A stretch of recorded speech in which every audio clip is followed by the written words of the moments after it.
Algumas pessoas tendem a se eletrizar mais do que outras e, volta e meia, acabam tomando algum choque elétrico em maçanetas, por exemplo. A explicação deste e outros fenômenos semelhantes requer a introdução de uma propriedade muito importante em física, a carga elétrica.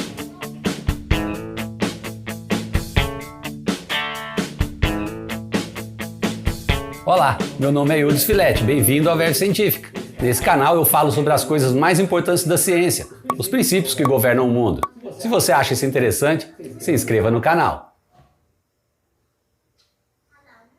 Eletricidade é o nome dado a uma ampla gama de fenômenos elétricos, que de uma forma ou de outra estão por trás de quase tudo ao nosso redor. Do relâmpago no céu ao brilho de uma lâmpada, do que mantém os átomos unidos como moléculas, aos impulsos nervosos que viajam ao longo do nosso sistema nervoso. A eletricidade está em todo o redor e está também dentro da gente.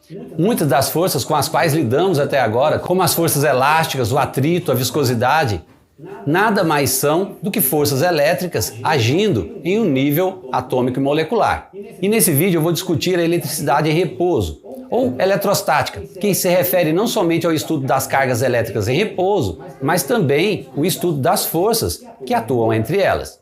Uma coisa importante a se observar aqui é que a compreensão da eletricidade requer uma abordagem passo a passo. Um conceito é a base sobre o qual o outro conceito se baseia. Então é importante que você assista a todos os vídeos em sequência, pois eles são encadeados e pode ser difícil, confuso e até mesmo frustrante se você for apressado demais e pular etapas. As interações elétricas envolvem partículas que possuem uma propriedade chamada carga elétrica. A carga elétrica é um atributo da matéria tão fundamental quanto a sua própria massa. É um conceito central no eletromagnetismo. Apesar de não parecer, o conceito de carga é abstrato, é difícil de assimilar. No contexto do eletromagnetismo, não há resposta para o que vem a ser a carga elétrica. A teoria eletromagnética diz apenas como ela se comporta, e não o que ela é de fato. Então, o melhor que nós podemos fazer é imaginar a carga a partir das suas propriedades. Da mesma forma que objetos com massa são acelerados por forças gravitacionais, objetos eletricamente carregados são acelerados por forças elétricas. Alguns experimentos simples mostram que existem de fato dois tipos de carga elétrica. Bastões de plástico, bastões de vidro e seda são materiais particularmente bons para demonstrar as interações entre cargas elétricas que estão em repouso. Por exemplo, nós podemos carregar dois bastões de plástico iguais simplesmente esfregando eles com um pedaço de seda. Daí, ao aproximarmos um do outro, nós vemos que os dois se repelem. Agora, se nós fizermos o mesmo com os bastões de vidro, eles vão se carregar também e, de novo, nós vamos observar a mesma coisa. Os dois vão se repelir quando eles se aproximarem. Agora, ao aproximar um bastão de plástico e um bastão de vidro, ambos carregados, eles não vão se repelir, pelo contrário, um vai atrair o outro. Além disso, ambos os bastões, tanto de plástico quanto de vidro, vão ser capazes de atrair também o pedaço de seda. Esses experimentos simples e muitos outros mais complexos nos permitem confirmar a existência de dois tipos de carga elétrica. Por razões históricas, esses dois tipos são chamados arbitrariamente de cargas positivas e cargas negativas. E essa terminologia é bastante útil do ponto de vista matemático, o que nos permite somar as cargas algebricamente. Por exemplo, um objeto que contém uma quantidade igual de carga positiva e negativa tem uma carga resultante nula. Aliás, objetos com cargas resultante nula são ditos eletricamente neutros. Por fim, é razoável supor que esses dois tipos de carga elétrica é o que dá origem às forças elétricas do eletromagnetismo, as forças de repulsão e de atração. A estrutura dos átomos pode ser descrita em termos de três partículas: o elétron, com carga negativa, o próton, com carga positiva, e o nêutron, sem carga. Os prótons e nêutrons em um átomo formam um núcleo, pequeno e muito denso. E ao redor do núcleo estão os elétrons, em forma de nuvem, que se estende a longas distâncias do núcleo. Para se ter ideia de dimensões, se um átomo tivesse alguns quilômetros de diâmetro, o seu núcleo seria do tamanho de uma bola de tênis. Os elétrons carregados negativamente são mantidos dentro do átomo pelas forças elétricas atrativas que o núcleo, que tem carga positiva, exerce sobre eles. Aqui você pode se perguntar como é que os prótons dentro do núcleo permanecem coesos. Por que eles não se repelem? Isso seria esperado, já que todos eles têm carga positiva.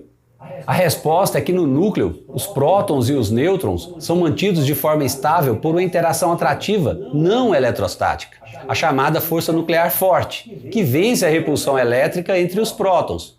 A força forte tem um alcance muito curto e os seus efeitos não se estendem muito além do núcleo. Outra coisa importante de notar é que as cargas elétricas não existem por si só, livres no espaço. Elas são, na verdade, atributos inerentes da matéria. E em muitos casos da eletrostática, elas estão presentes em pequenas massas carregadas, que nós chamamos simplesmente de carga pontual. As massas dos prótons, nêutrons e elétrons são hoje conhecidas com grande precisão. Sabemos que as massas do próton e do nêutron são praticamente iguais e que são cerca de 1.800 vezes maior que a massa do elétron. Apesar disso, a carga negativa do elétron tem exatamente a mesma magnitude da carga positiva do próton. Em um átomo nêutron, o número de elétrons é igual ao número de prótons no núcleo. Com isso, a carga elétrica resultante, ou seja, a soma algébrica de todas as cargas, é exatamente nula. Se um ou mais elétrons forem removidos de um átomo, o que vai restar é chamado de íon positivo. Por outro lado, quando um átomo ganha elétron, o que se obtém é um íon negativo. Esse processo de ganho e perda de elétrons é chamado de ionização. Há muitas outras questões sobre eletromagnetismo na matéria. Por exemplo, você poderia se perguntar por que os prótons não puxam os elétrons de carga oposta para o núcleo, fazendo com que o átomo se colapse. Mas para responder essas questões, conceitos mais avançados envolvendo a teoria quântica são requeridos. Assim, essa e muitas outras questões sobre a estrutura da matéria vão ser respondidas somente em vídeos futuros, onde nós vamos falar sobre a teoria quântica. Há dois princípios muito importantes implícitos nessa discussão anterior. O primeiro é o princípio da conservação da carga, que afirma que a soma algébrica de todas as cargas em qualquer sistema fechado é constante. Em outras palavras, a carga total no universo é constante.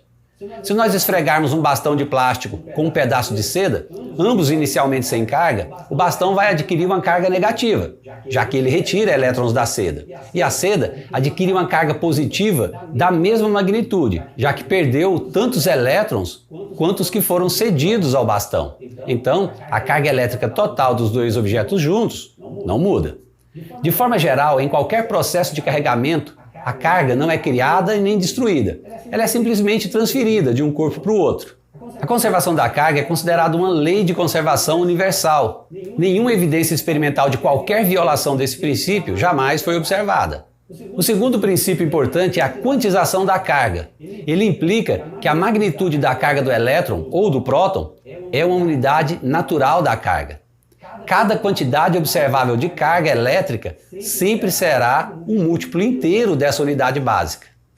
Essa unidade básica é chamada de carga elementar. É designada pela letra E e é um valor muito pequeno, de 1,6 vezes 10 a menos 19 coulomb. O coulomb é uma unidade que homenageia o físico francês Charles de Coulomb, que foi um dos pioneiros do estudo da eletrostática. Considerando a existência desse valor elementar, dessa unidade básica, nós podemos dizer que a carga elétrica é quantizada. Para se ter uma ideia mais clara sobre quantização, imagine um exemplo familiar, a quantização de moeda, do dinheiro. Quando você paga à vista por algum item, você sempre o faz em incrementos de 1 centavo. Não há nenhuma unidade menor na economia do que o centavo.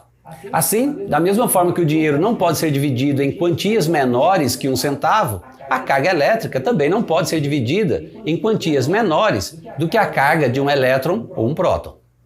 A quantização da carga elétrica foi confirmada no início do século XX pelo americano Robert Millikan em uma série clássica de experimentos. Ele descobriu que a carga em uma gota de óleo pode ser 1E, 2E, 3E e assim por diante. Mas nunca ele encontrou um valor fracionário de carga, como por exemplo 9,38 ou menos 1,5 de E. Os quarks, que são partículas que constituem os prótons e os nêutrons, só existem como múltiplos de 1/3 ou 2/3 da carga do elétron. o que aparentemente contradiz o princípio da quantização da carga. Mas os quarks não podem ser detectados como partículas isoladas, e qualquer agrupamento estável de quarks tem ao todo cargas que são múltiplos inteiros da carga elementar. Por esse motivo, muitos consideram que tanto um quanto um terço podem ser considerados como quantum de carga, dependendo do contexto. Nesse vídeo eu apresentei a grandeza fundamental da eletrostática, a carga, que por sua vez é responsável por uma das grandezas fundamentais da física, em particular do eletromagnetismo, a corrente elétrica, da qual nós vamos falar muito ao longo dessa série.